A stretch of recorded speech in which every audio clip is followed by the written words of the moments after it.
conservem acesas as suas candeias, e o texto está ali. Ali, pronto. Estejam prontos para servir, e conservem acesas as suas candeias. Estejam prontos para servir, e conservem acesas as suas candeias. Mantenham acesa a sua luz. Estejam prontos para servir, e mantenham acesa a luz, a chama, o fogo, o ânimo. Estejam prontos para servir e conservem acesas as suas candeias. Os temas em Lucas 12, todo o capítulo 12, palavras de Jesus, eles estão interligados. As palavras, as histórias que Jesus conta, que nós chamamos de parábolas, que são as histórias que Jesus conta, as histórias que Jesus conta, esses temas, dentre tantas lições que nós podemos aprender, tirar para as nossas vidas, eles nos convidam também a pensar sobre a volta de Cristo. Você já parou para pensar sobre a volta de Cristo? E que Jesus vai voltar? É muito interessante. Nós sabemos que Jesus irá voltar, mas nós vivemos com essa expectativa de que Ele irá voltar? Interessante parar para pensar sobre isso, não é mesmo? Jesus voltará, e dentre tantos temas aqui que nós podemos aprender, tantas lições do capítulo 12 de Lucas, esse é um convite a pensarmos sobre a volta de Cristo Jesus. Porque quem vive com a mentalidade de que nós somos passageiros, ou como o apóstolo Paulo diz, peregrinos, estamos de passagem, somos todos passageiros nessa vida, neste mundo, nessa jornada, nessa caminhada que chamamos vida, quem vive com essa mentalidade de que somos passageiros, não cai facilmente nas armadilhas e nas seduções deste mundo presente, deste tempo presente, vamos falar assim. Quem vive com a mentalidade de que somos passageiros, estamos aqui de passagem, se previne mais e não se deixa tanto assim cair nas tentações e nas seduções, nas armadilhas deste tempo presente. Nessa sessão, Jesus explica como estar pronto então para a sua volta, como conservar acesas as nossas candeias, como mantermos acesa as nossas luzes, a nossa luz, como manter isso aceso, qual deve ser a nossa atitude de servos que aguardam pela volta do Senhor dos Senhores. O que nós devemos fazer? E agora eu te convido a seguir adiante no nosso texto. Se você está com a sua Bíblia, e aí você tem o primeiro ponto da mensagem agora. O que nós devemos fazer? Esperar e vigiar. E aí você pode anotar lá atrás no seu boletim, se você quiser. Esperar e vigiar. Os versículos 35 até o 40 vão falar sobre isso. Jesus continua. Ele falou lá no início da nossa mensagem: estejam prontos para servir. Estejam prontos para servir. E conservem acesas as suas candeias, como aqueles que esperam seu Senhor voltar de um banquete de casamento. Para quê? Quando Ele chegar e bater, Ele, o Senhor, o noivo, o marido, chegar do seu casamento, para o seu banquete, é o que Jesus está falando, vocês servos, possam abrir-lhe a porta imediatamente.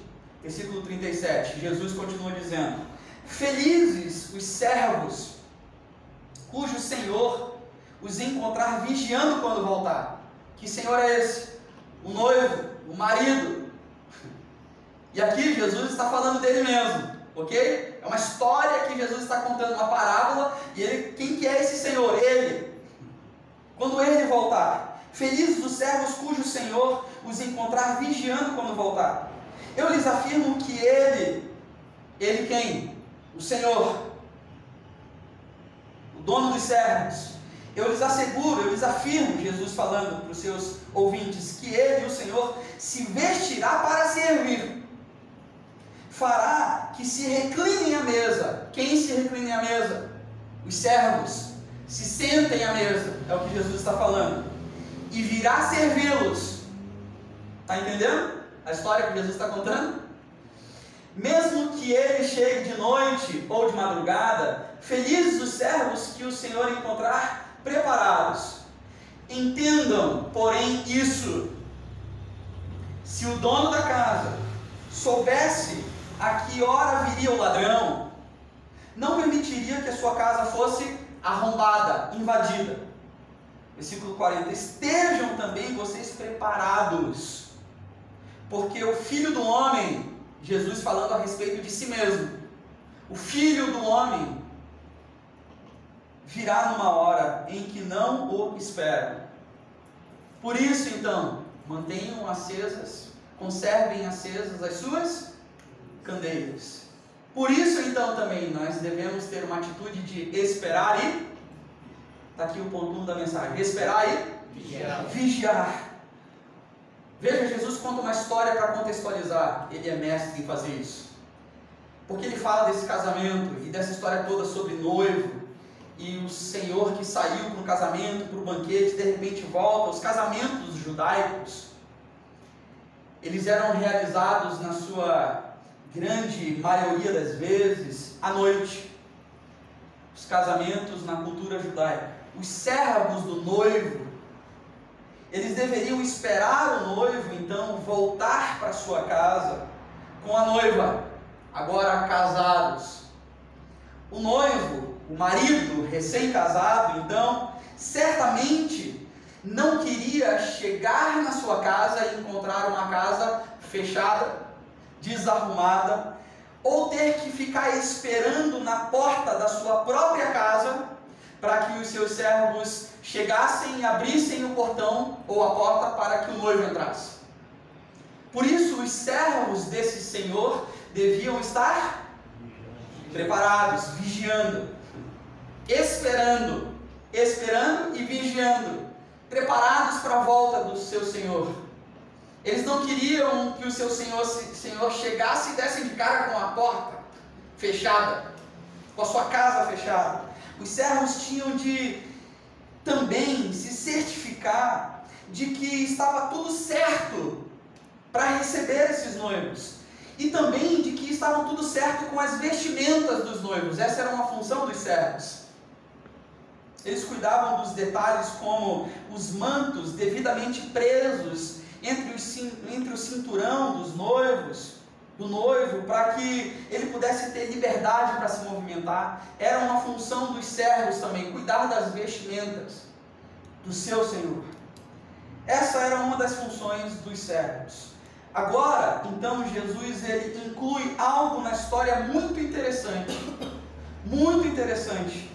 Ele diz o seguinte, versículo 37: felizes os servos cujo Senhor os encontrar vigiando quando voltar. Até aqui está tudo claro para a gente, tudo ok. A função do servo é estar vigiando e esperando o seu Senhor voltar. E aí Jesus inclui nessa história algo muito interessante. Jesus fala assim, ó: eu lhes afirmo que ele, o seu Senhor, se vestirá para servir, fará que se recline à mesa e virá servi-los. Jesus está invertendo agora a escala hierárquica. O Senhor, por ficar feliz de ver os seus servos o esperando, fará o que para os seus servos? Honrará a vida desses servos, servirá esses servos, fará com que eles sentem à mesa, e eles serão servidos agora pelo Senhor, pelo noivo. Veja que interessante, o mestre nessa história de Jesus serve os servos. É isso que Jesus faz. Nos casamentos judaicos, as noivas eram tratadas como rainhas, e os noivos como rei, de modo que ninguém esperava que o rei fizesse o quê? Serviço. Como rei, você espera fazer o que para esse rei? Servi-lo. Mas Jesus inverte essa história. Jesus diz: eu lhes afirmo que ele, o noivo, se vestirá para servir, fará que se recline à mesa e virá servi-los. O nosso Rei dos Reis, o nosso Senhor dos Senhores, Jesus Cristo, ele ministrará aos seus servos fiéis, quando se encontrar com esses servos fiéis em sua volta, quando ele voltar. e nós seremos recompensados pela nossa fidelidade. Jesus recompensará não tanto o que nós fizemos por Ele, mas o quanto nós fomos fiéis. Fiéis a Ele, o nosso Senhor. Jesus recompensará a nossa fidelidade.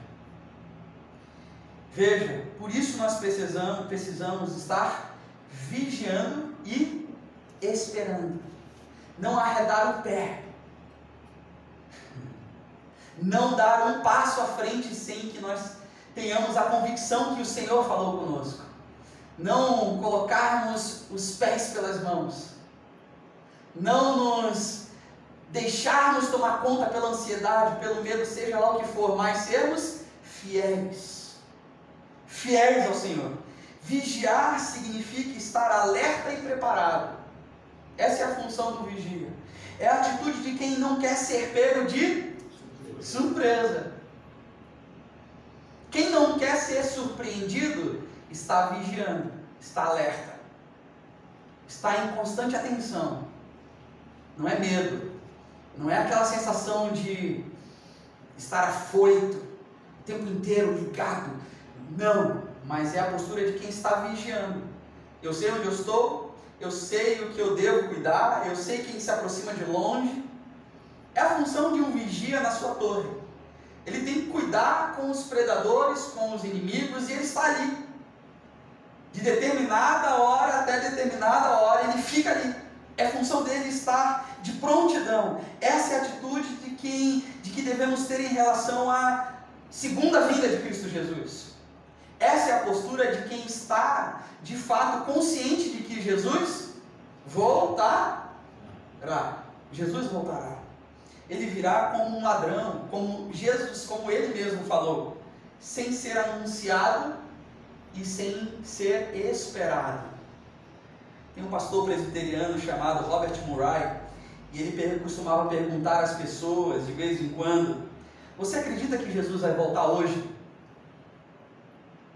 Faça essa pergunta para quem está do seu lado. Você acredita que Jesus vai voltar hoje? Pergunta para mim aí, Lucão, se eu vou te responder. De verdade? Não. Estou sendo sincero. Não fiquem chateados comigo.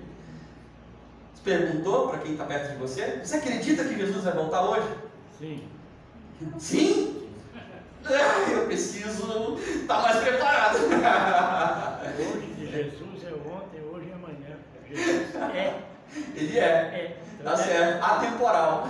Atemporal. Hoje, amanhã é hoje. Esse pastor presbiteriano costumava perguntar isso para as pessoas, e normalmente as pessoas costumavam responder o que eu te respondi. Hoje? Acho que hoje não. Eu ainda quero ver meus filhos, eu ainda quero resolver uma situação, eu ainda quero conquistar tanta coisa. Jesus, hoje? Hoje não. Ao que as pessoas respondiam para ele, e logo em seguida ele diria: por isso mesmo, é bom você estar preparado, vigiando, de prontidão, alerta. É melhor então você estar preparado, porque ele vai voltar justamente nesse momento em que não estivermos esperando. Jesus voltará. Por isso nós precisamos esperar e vigiar, estar preparados, envolvidos com a obra dele, buscando os propósitos dele, a vontade dele, joelho no chão, mais oração, mais vida de servidão, mais entrega de coração, entrega de sentimentos, entrega de problemas. O que te impede hoje de pedir perdão para alguém? O que te impede hoje de dar um abraço em alguém? Há quanto tempo você está esperando esse momento certo que ainda não chegou? Para se entregar, para entregar algo na sua vida, para confessar algo. Esperar e vigiar não é uma atitude passiva, e sim ativa. Imagina que um vigia dorme lá em cima da torre, enquanto ele precisava estar vigiando. O que acontece? Ele vai ser pego de surpresa. e toda uma nação, todo um quartel, todo um lugar vai ser invadido pelos inimigos, porque o vigia dormiu, não aguentou. O que você precisa entregar nesse momento de espera? É uma espera e uma vigia, um tempo de estar atento, ativo. Eu vigio lendo a palavra, eu estou vigiando, orando, eu estou vigiando e esperando de forma ativa, me cercando de pessoas de Deus, me cercando de conversas que me levem a estar mais atento à volta de Jesus, me envolvendo na igreja, sendo um membro ativo, parte ativa do corpo. Mas há uma segunda atitude também.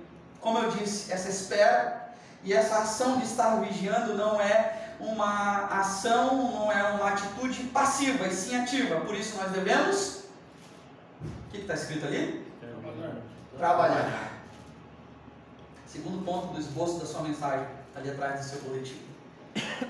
Aí Jesus, ele termina dizendo, versículo 40, estejam também vocês preparados, porque o Filho do Homem virá numa hora em que não esperam. Estejam preparados. Aí versículo 41, ele continua a sua história. Ele diz assim, Pedro perguntou, não Jesus, a história continua. Pedro faz uma pergunta para Jesus. Senhor, Jesus, estou confuso. Você está contando essas histórias, essas parábolas, para nós, teus discípulos, ou para todos? O Pedro interrompe Jesus. Aí o Senhor respondeu, Jesus respondeu, quem é o administrador fiel e sensato, a quem o seu Senhor encarrega dos seus servos, para lhes dar sua porção de alimento no tempo devido? Quem é o administrador fiel e sensato? Jesus pergunta para o Pedro, e ele continua, feliz o servo a quem o seu Senhor encontrar fazendo assim quando voltar. Fazendo assim o quê? Sendo fiel, sensato, estando vigiando, estando esperando de forma atenta. Feliz o servo que o seu Senhor encontrar fazendo assim quando voltar. Versículo 43. Versículo 44. Garanto-lhes que ele, o Senhor, o encarregará de todos os seus bens. Versículo 45. Mas suponham que esse servo diga a si mesmo, o meu Senhor se demora para voltar, está demorando muito, eu estou aqui esperando já, tarde da noite, eu durmo às 8, já são 10 horas da noite, estou com meu sono atrasado, esse Senhor está demorando demais. E então comece a bater nos seus servos e servas, a comer o banquete, a beber e a embriagar-se. Olha o servo doido, impaciente. Esse Senhor está demorando muito para voltar, eu arrumei tudo. Eu já estou irritado, porque olha que servo maluco. Ele fica irritado e ele começa a bater nos outros servos e servas. E ele, não contente, ele vai lá, eu vou comer todo esse banquete aqui, que era para o noivo e para a noiva. Vou comer tudo isso. E mais, vou encher a cara também. Vou fazer a farra. Versículo 46. O Senhor daquele servo virá num dia em que ele não espera, e numa hora que ele não sabe. E o punirá severamente, lhe dará um lugar com os infiéis. Antes que alguém pensasse que só era preciso vigiar e esperar, ou seja, eu vou colocar aqui a minha poltrona confortável, sentar e esperar a volta de Cristo, agora que a minha vida já é dele. Cuidado, nós costumamos fazer isso constantemente. Nós gostamos da nossa poltrona confortável, gostamos do nosso lugar de conforto, e estando no nosso lugar de conforto, nós só observamos. Antes que alguém pensasse que só era preciso sentarmos em nosso lugar de conforto, Jesus acrescenta, quem é, pois, o administrador fiel e sensato? Quem é, pois, aquele que vai permanecer fiel esperando, vigiando e trabalhando. Quem é, pois, que estará, enquanto o seu Senhor não voltar, com a mão na massa, servindo, com a vida disponível, trabalhando? Estar trabalhando quando Ele voltar é o que Jesus acrescenta na sua história. Ele diz: vocês não esperam apenas e ficam vigiando de forma passiva, mas vocês, de forma ativa, fazem algo. Trabalho. Os apóstolos eram responsáveis pela alimentação da casa de Deus, da igreja, do templo. Os apóstolos eram responsáveis por isso. Porém, cada um de nós hoje, trabalhamos nesse mundo com o objetivo de fazer o nosso Senhor conhecido. É responsabilidade de cada um de nós, servos de Jesus Cristo. Nós temos a responsabilidade de nos manter fiéis, trabalhando até a volta de Cristo Jesus. É assim que o nosso Senhor quer nos encontrar, trabalhando. Talvez, pode ser que a situação não pareça a mais favorável para você hoje, no seu dia, no seu momento de vida. Talvez pareça que você não esteja num momento bem sucedido, que é o que os outros podem pensar, ou você pensar que os outros estão pensando a seu respeito. As coisas estão ruins, ninguém me vê como uma pessoa legal, todo mundo está vendo o caos que eu estou vivendo. Talvez esse seja o momento aparente que você esteja vivendo, mas isso não importa. De acordo com a história de Jesus Cristo, não importa o momento que nós estejamos vivendo. Não importam as circunstâncias, não importam como está o nosso coração, como está o nosso pensamento, quão bagunçado nós estejamos, quão perdidos estejamos. O que o Senhor está dizendo é que Ele quer nos encontrar fiéis, independente das circunstâncias. Você entende isso? Diga amém. Amém. Fiéis, trabalhando. Uma vez que o crente começa a pensar que Jesus não está prestes a voltar, como eu aqui confessei para você, uma vez que você começa a acreditar de fato que Jesus não está prestes a voltar, a sua vida começa a entrar num processo de estagnação. O exemplo é mais ou menos assim: você tem filhos pré-adolescentes, se for criança você não vai deixar sozinho em casa, você tem lá seu pré-adolescente na sua casa, ou adolescente, aquela pessoa que depende de você, você que é pai, mãe, avô, avó, e você diz assim: eu vou sair agora e eu volto no final da tarde. Quando eu voltar, eu quero o seu quarto arrumado, eu quero a louça lavada e a casa limpa. Se você foi um pré-adolescente, um adolescente como eu, que horas que você vai fazer tudo isso? Sua mãe vai chegar em casa às 18 horas. 6 horas da tarde. 5h50, né? 5h30 você começa a pensar assim: minha mãe vai voltar, o pai vai voltar, a avó está chegando em casa.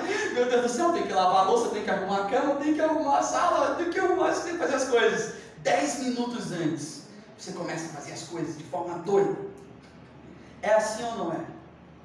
Foi assim ou não foi? Muitas vezes. A grande motivação da vida e do serviço cristão deve ser o desejo de agradar a Deus, para que na sua volta Ele nos encontre, não afoitos, correndo para acertar a situação. Deus, eu preciso só pedir perdão para aquela pessoa, eu não me acertei com ela. Senhor, eu preciso só falar com a minha mãe, que faz um mês, 6 meses que eu não vejo, porque ela falou um negócio para mim. Preciso me acertar com meu irmão, porque meu irmão falou uns negócios, eu estou com a cara virada até agora.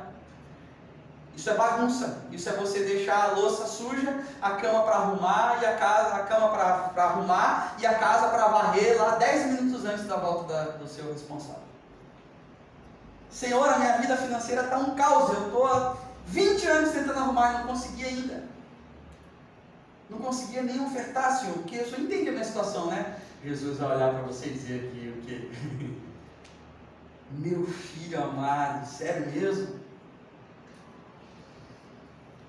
Nós precisamos estar preparados, trabalhando constantemente, Porque Jesus voltará. Nós não teremos 10 minutos para arrumar as coisas e colocar em ordem o que não está em ordem. Nós não teremos 5 minutos.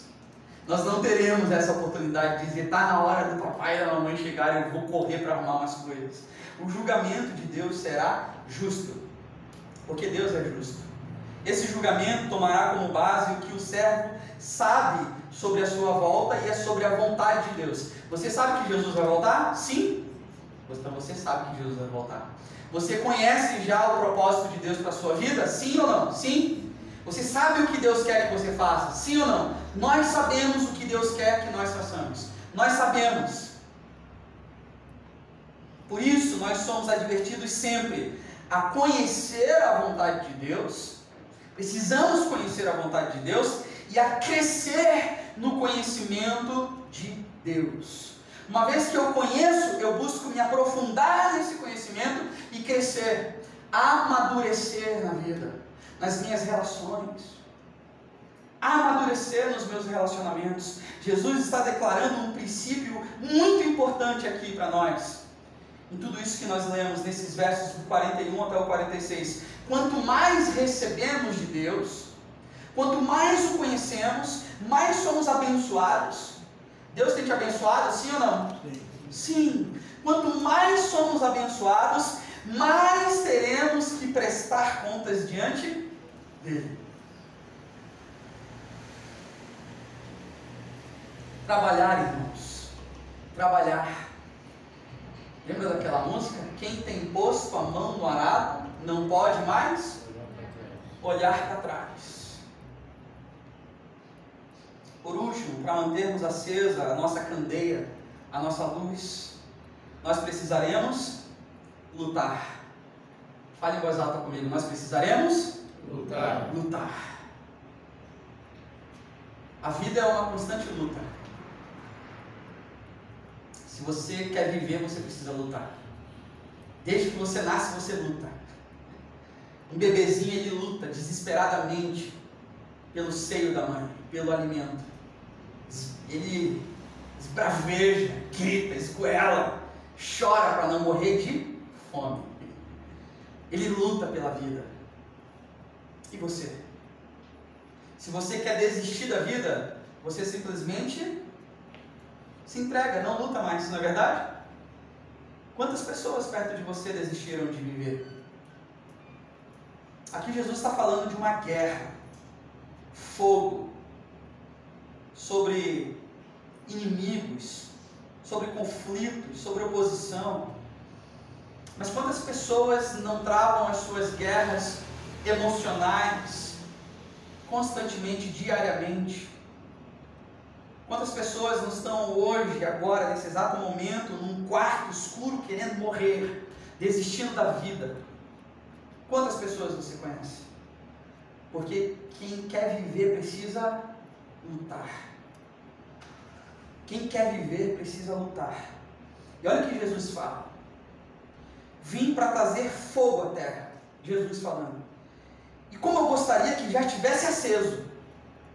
Uau! Versículo 50. Mas eu tenho que passar primeiro por um batismo. Jesus está conversando com os seus amigos, com os seus ouvintes. E como eu estou angustiado até que ele se realize, até que isso aconteça, até que esse batismo aconteça. Vamos chegar lá. Versículo 51. Vocês pensam que eu vim trazer paz à terra? Jesus, meu irmão e minha irmã, nos questionando. Vocês pensam que eu vim trazer paz à terra? Não. Eu lhes digo, não. Ao contrário, eu vim trazer divisão. Eu vim trazer divisão. De agora em diante haverá 5 numa família divididos. Uns contra os outros.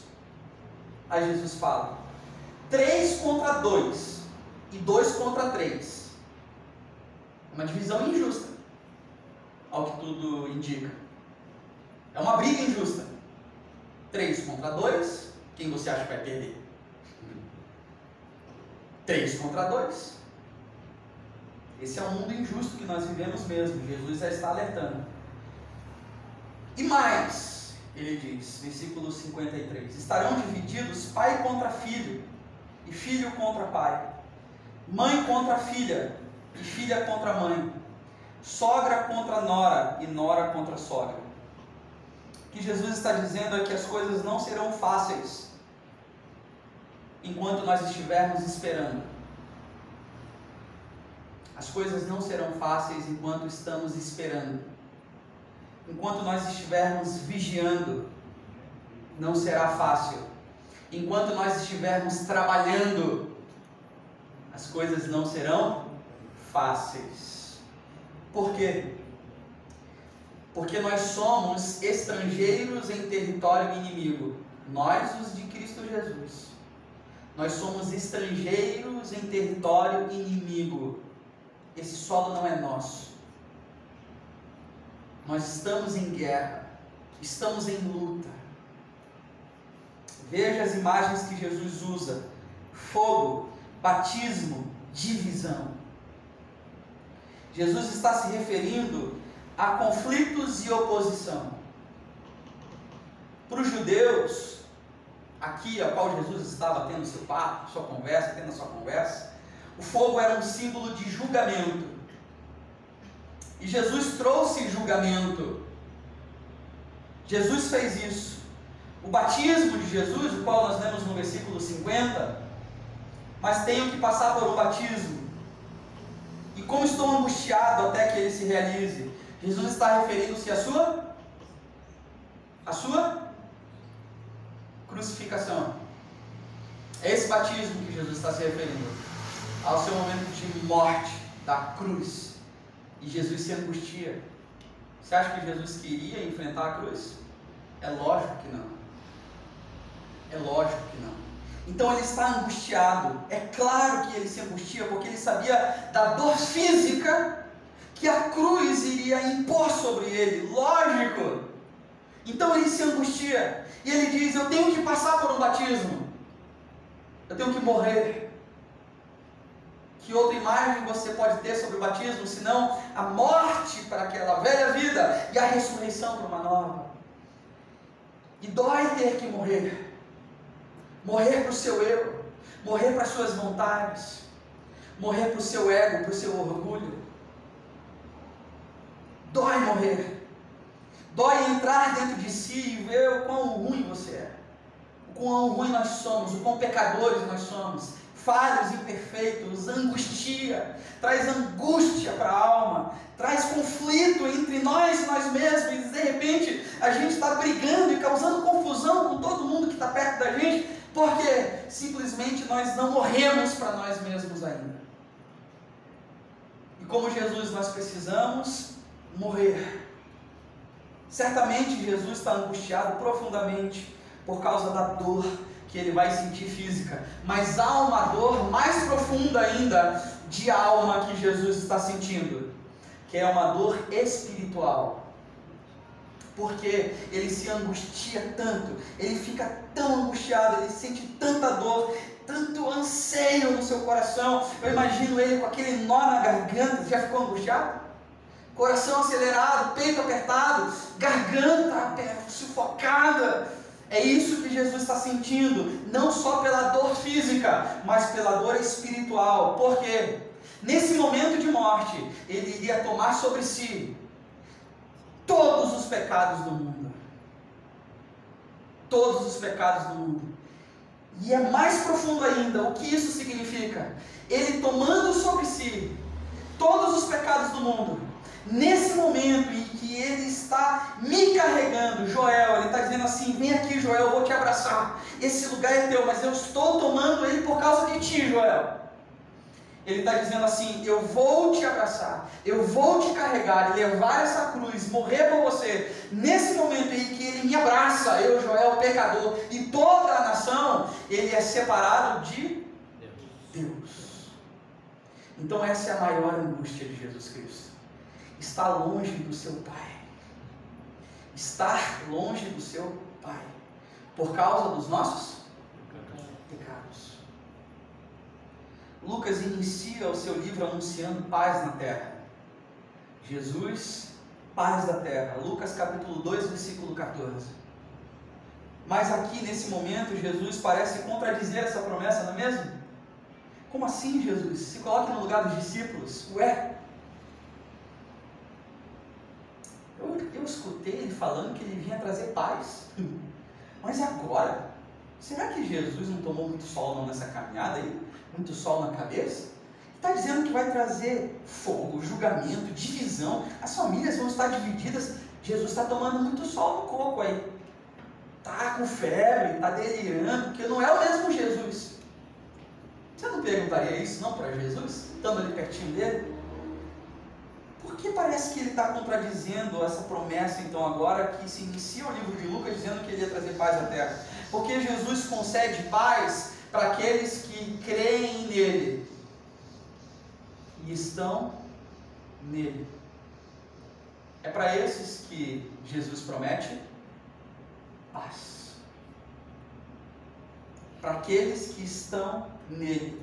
E mesmo assim, essa confissão de fé, que um dia nós cristãos, e eu estou te incluindo nisso, como meu irmão e minha irmã, crente em Jesus Cristo, mesmo assim, diante dessa confissão que nós fizemos, de que Jesus é o nosso Senhor e nosso Salvador, único e suficiente, essa confissão não vai nos livrar, não vai nos proteger da guerra, da luta do dia a dia, dos conflitos do dia a dia. Jesus revela que a sua presença aqui nesse momento gera conflito. Gera conflito. Sabe aquela sensação que você tem quando de repente você se torna cristão? Aí você começa a frequentar a igreja, mas você nunca foi de frequentar a igreja.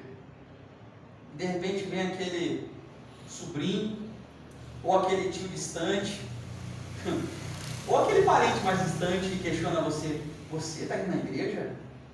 Ué, você virou crente agora? Você? Crente? Sério mesmo? Esses familiares, muitos deles até mesmo, já cortam até mesmo a relação. É familiar isso para você? Porque você virou discípulo de Jesus, porque você virou cristão.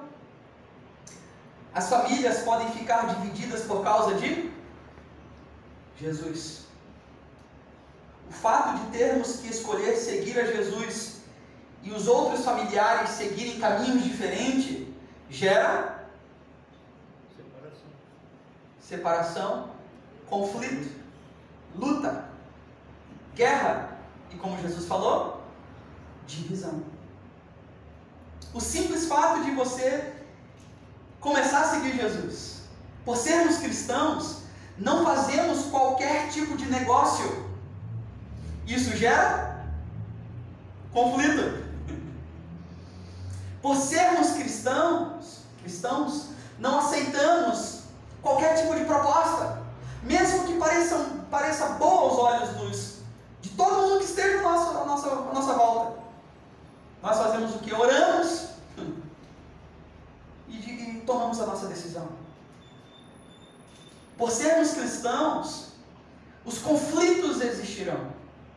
A divisão irá ser mais presente no nosso dia a dia, por sermos cristãos. Deixamos de frequentar determinados lugares, deixamos de ter contato com certas rodas de conversa, por sermos cristãos. O que Jesus está falando é que quando nós tomamos uma posição diante dele, haverá conflito, haverá divisão, porque não há meio termo. É isso que Jesus está falando.